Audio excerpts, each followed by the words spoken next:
What's going on, family? This is Scrapbook Boxing, the Museum of the Forgotten Fisticuffs series. I want to take a look at Tony Janiros, outstanding fighter. 4 fighters such as Rocky Graziano, Jake LaMotta, Chuck Taylor, Charlie Fusari, Fitzy Putin, Kid Gavilan, Lorenzo Tio, Tony Pallone, just to name a few. Tony Janiros was most known for giving Rocky Graziano a final opportunity to get a shot in 1952 with Sugar Ray Robinson.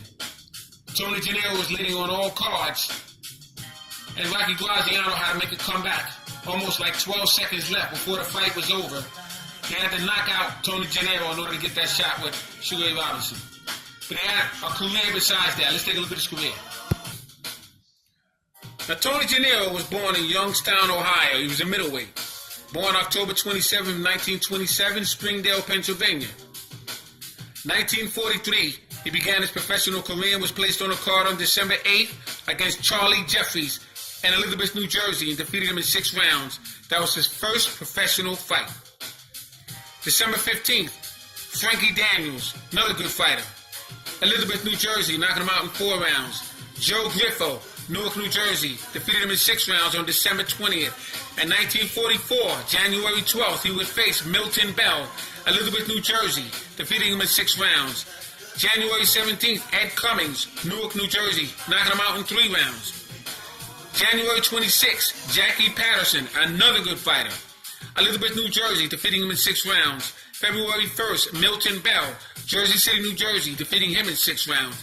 February 7th, Bob Mann, Newark, New Jersey, defeating him in 6 rounds. Milton Bell again, February 14th, Newark, New Jersey, defeating him in 6 rounds.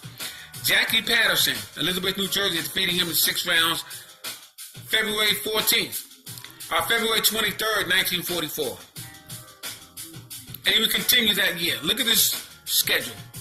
Fascinating.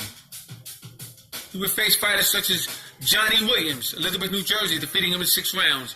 April 12th. Frankie Daniels, April 3rd, Newark, New Jersey, knocking him out in 3 rounds.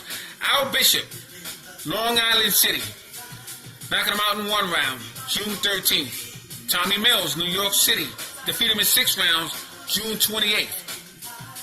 Fascinating. 1945, he would have another good year.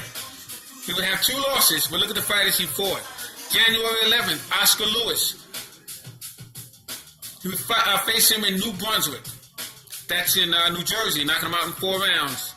Eddie Dowie, New Brunswick, knocking him out in 3 rounds, January 26th. Lou Maxwell, February 3rd, Brooklyn, New York, knocking him out in 1 round. Johnny Williams, February 24th, Brooklyn, New York, defeating him in 8 rounds. Just scrolling along here, Johnny Greco, fascinating fighter. July 20th, New York, he lost to him in 8 rounds. And he would face Johnny Greco again in New York, this time defeating him in 8 rounds, August 17th. He would face Johnny Greco again in New York, but he would lose to him in 8 rounds, November 9th. Fascinating. Ernie Cat Robinson, outstanding African-American fighter, 1946, March 13th. In Jamaica, he would defeat him in 8 rounds. Willie Watkins, Detroit, Michigan, defeating him in 8 rounds on March 29th. Oscar Suggs, New York City, knocking him out in 6 rounds. May 15th. Bobby Cummins, Jamaica, defeating him in 8 rounds. He would face Ernie Cat Robinson again in New York City and defeat him again in 8 rounds. Fascinating. That would be May 29th. Chuck Taylor, June 14th. New York City, defeating him in 8 rounds. Bobby Cummins, New York City, defeating him in 8 rounds on November 14th. He would face Pete Gino, Jamaica, knocking him out in 5 rounds. And that was December 11th, 1946. He would fight a lot in Jamaica, 1947. January 10th, Tony Pallone, fascinating Italian fighter, New York City, defeating him in 10 rounds. February 21st, Tony Janiros would face Bo Jack, New York City. That's in Madison Square Garden. And he would knock out Bo Jack in 4 rounds. Fascinating. Jake LaMotta, June 6th, New York City, Madison Square Garden. And he lose to him in 10 rounds.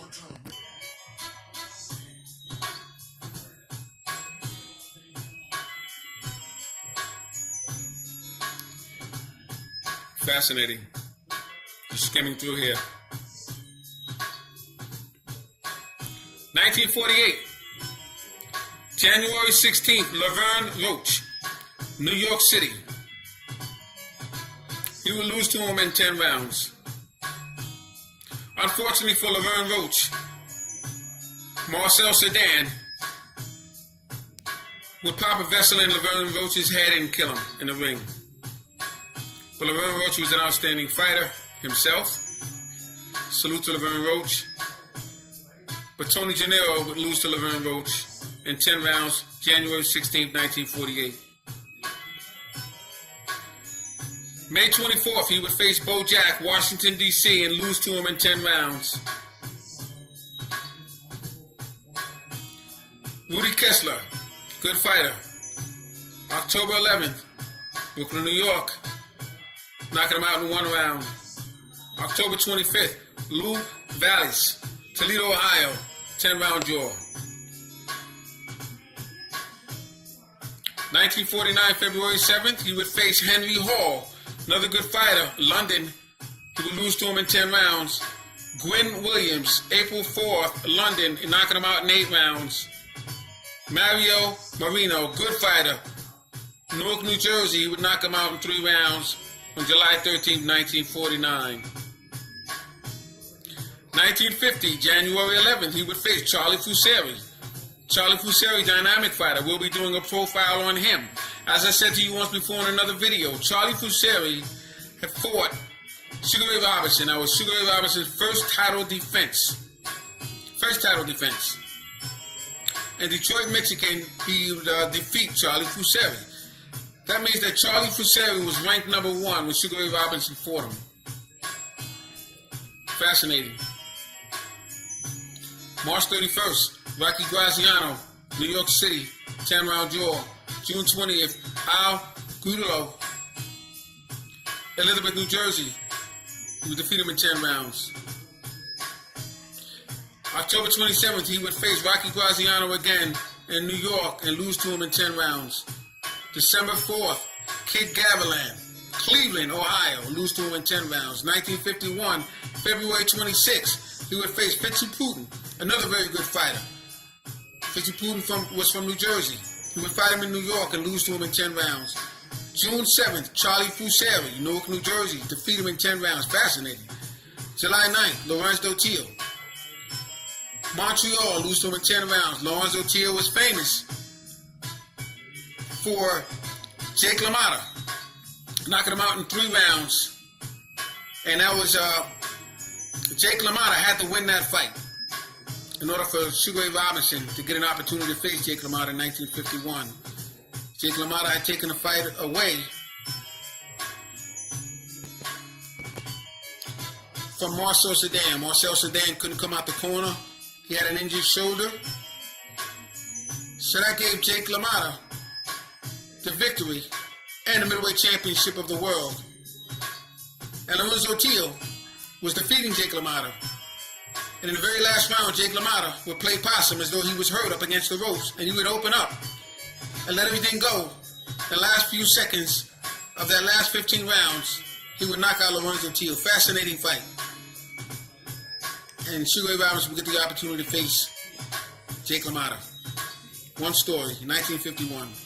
September 19th, he would face Rocky Graziano in Detroit and be knocked out in 10 rounds. That was a 10-round fight. That's the fight that Rocky Graziano had to win in order to get an opportunity to face Sugar Ray Robinson in 1952. And he did that.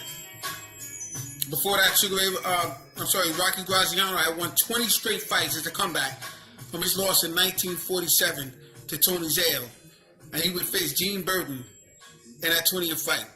Fascinating story with Rocky Graziano. November 7th, Kid Gavilan, Detroit. He would knock out in 4 rounds. In 1952, June 30th, he would fight Charlie Holmes, another good fighter, in Paris and be knocked out in 5 rounds. So Tony Janiros, I will be entering him in my Museum of Forgotten Fisticuffs series. He was a fascinating fighter, fought them all. He was an outstanding welterweight. Salute to Tony Janiros. This is Scrapbook Boxing Museum of the Forgotten Fisticuffs series. Salute to my subscribers. One love.